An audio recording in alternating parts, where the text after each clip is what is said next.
marang kabeh kenikmatan kang wis diparingake saka Gusti Allah. Oh nggih yo heeh. Iya.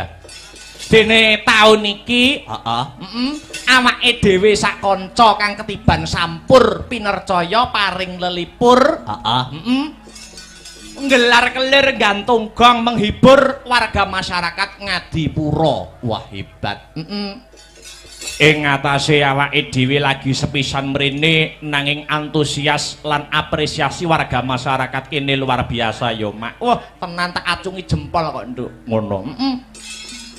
Penonton kebak wiwit sore, kamangka lagi sepisan iki sowan ngono.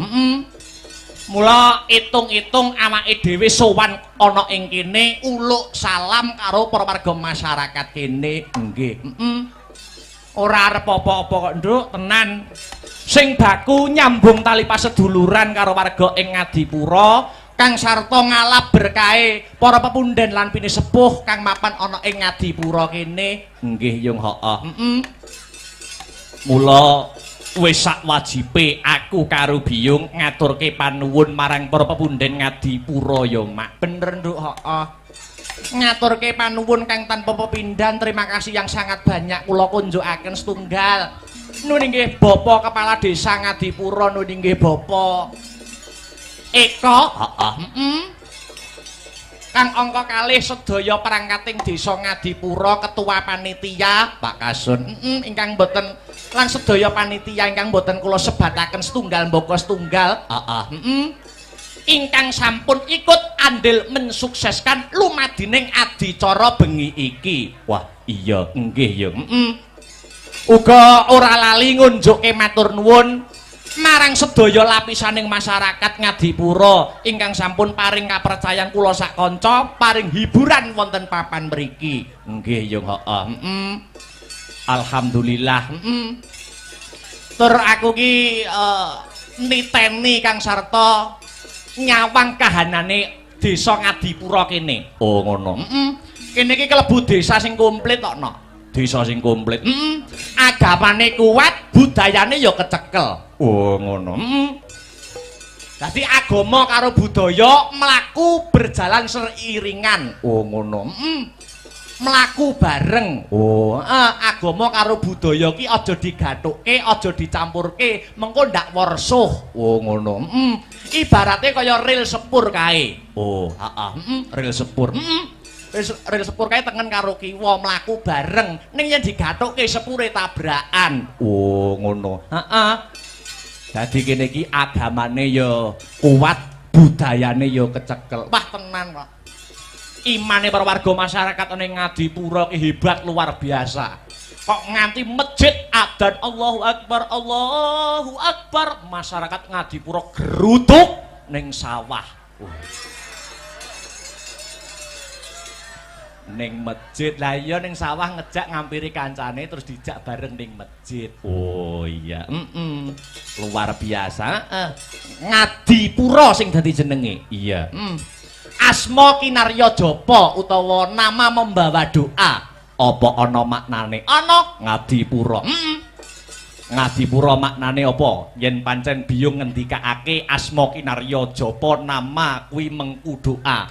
Ngadipura, nga iki apa? Ngabekti mring Gusti kang murbeng dumadi, nindakake ibadah nanging budayane tetep digondheli. Itulah warga masyarakat Ngadipura. Wah iya. Kuwi nganga ya bajute disesuwun marang Gusti. Muga-muga sak rampunge wayangan Desa Ngadipura dadi desa sing baldatun thayyibatun warapun ghafur. Wah iya.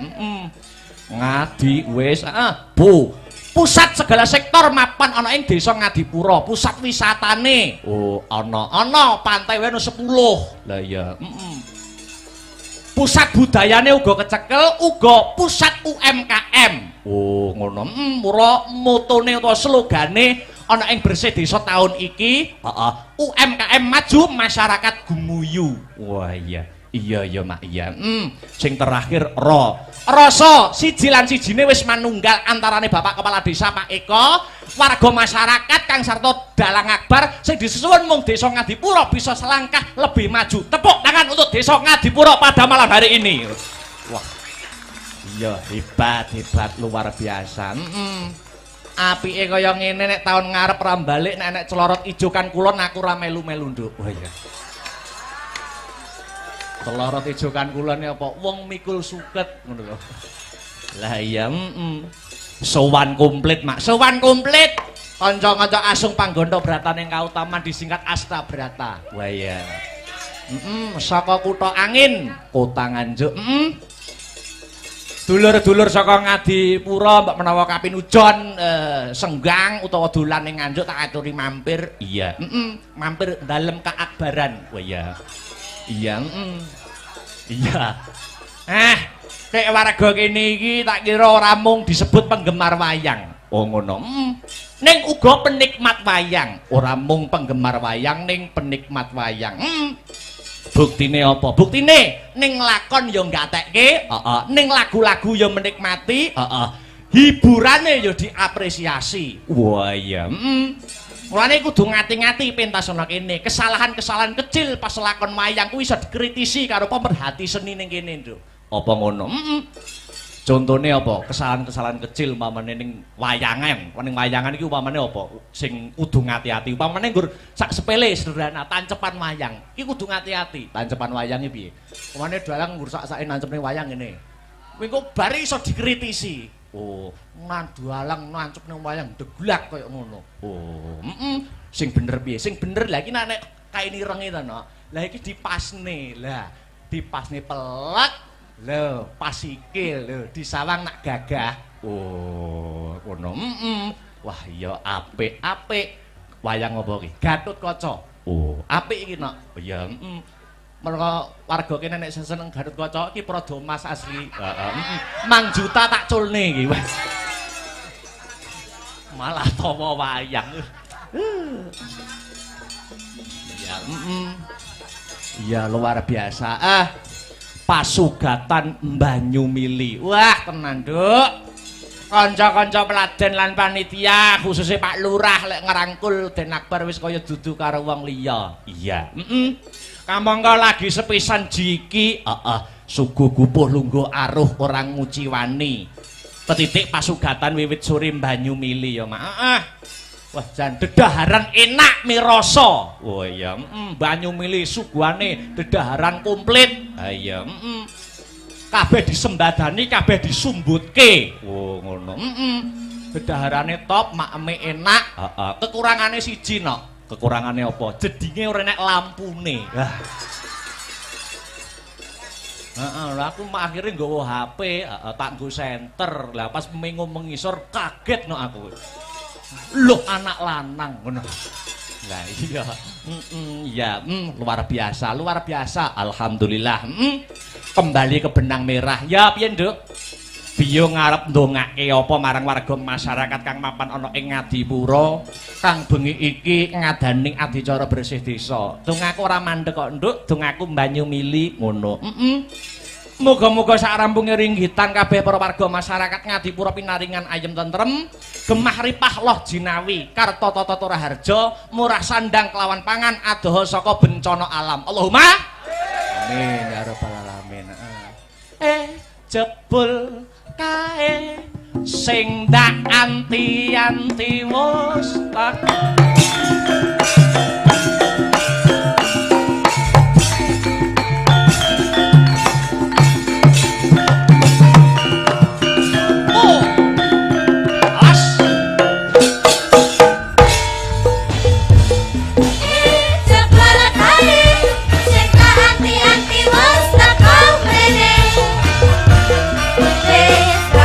Suwe, tak berpisan, naraku kabar.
mau perjalanan Nganjuk nganti tekan Ngadipura. Piye? Wah, dalane nok. Wah ya, aku ki turu ki sing gugah ki dalan. Oh ya, Harataya munggah neh. Harataya munggah neh. Peh ngantek-entek Jokoku kon munggah terus kok. Iya. Iya, Lah iya, Wayangan malam ini juga disiarkan langsung lumantar channel YouTube Astabrata Media. Wah iya. Dadi sing ora bisa kepareng rawuh ana lokasi bisa memantau lumantar channel YouTube Astabrata Media kang sarta ngeloni HP-ne dhewe-dhewe. Wah iya, dipantau wong sak donya. Iya. Ternyatane penikmat wayang kuwi majemuk.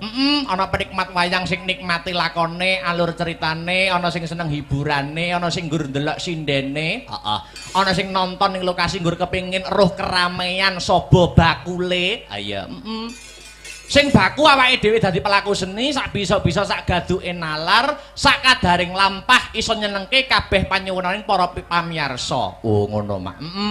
Godhong tela wae bisa gawe lega, kenang apa sesama manungsa kok ora bisa gawe lega. Wah iya nggih yung Ternyatane acara wayangan kaya bengi iki sing diuntungkan ora ngempungake pelaku senine ning para bakul-bakul sing ikut mengais rejeki kae ya melu diuntungkan dengan adanya pagelaran wayang. Bener nduk, Iya. Kena kanggo sarana membangkitkan UMKM khususnya UMKM masyarakat Desa Ngadipura. Oh ngono mak. Kaya slogan sing tak aturke mau ngarep ya kuwi UMKM maju masyarakat gumuyu. Amin ya rabbal alamin. Sadurunge ngunggahke bintang tamu luwih dhisik aku kepengin ngaturke lagu wajib. Lagu wajibe apa? Lancaran bersih desa cunduk karo adicara sing kagelar bengi iki. Nggih yo. Lancaran bersih desa dibawani luwih dhisik. Sumangga Mas Heru Linanta kula aturi bawa bersih desa. Iya. Ya. Mas Heru aja kon bawa akeh-akeh bengi iki tugase akeh. Iya. Udan palaran kok engko. Semangat, semangat. Iya. Yuk dibawani dhisik. Apaan iku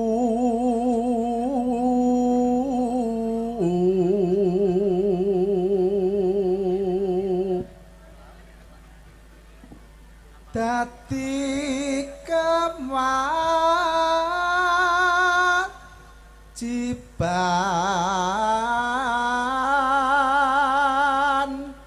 baku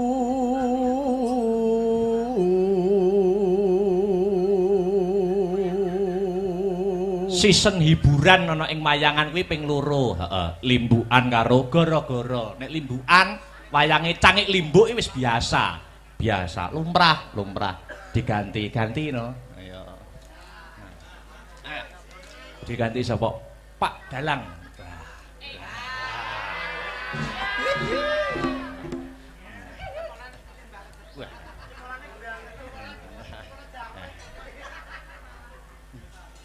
Pak Dalang dalem. Dalang yo gandengane Bu Sinden.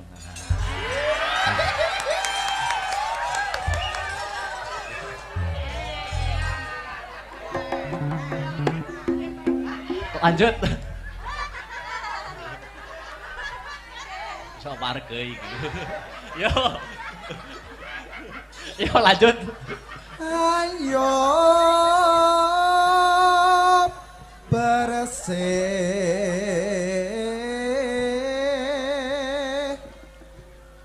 desa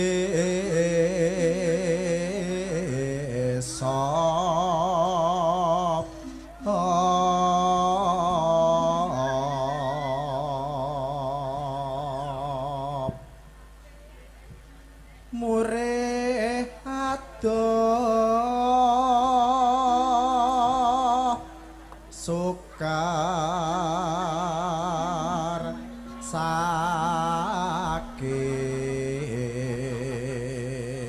Yo, ditibakne lancaran bersih desa. Wis. Kriya kriya angri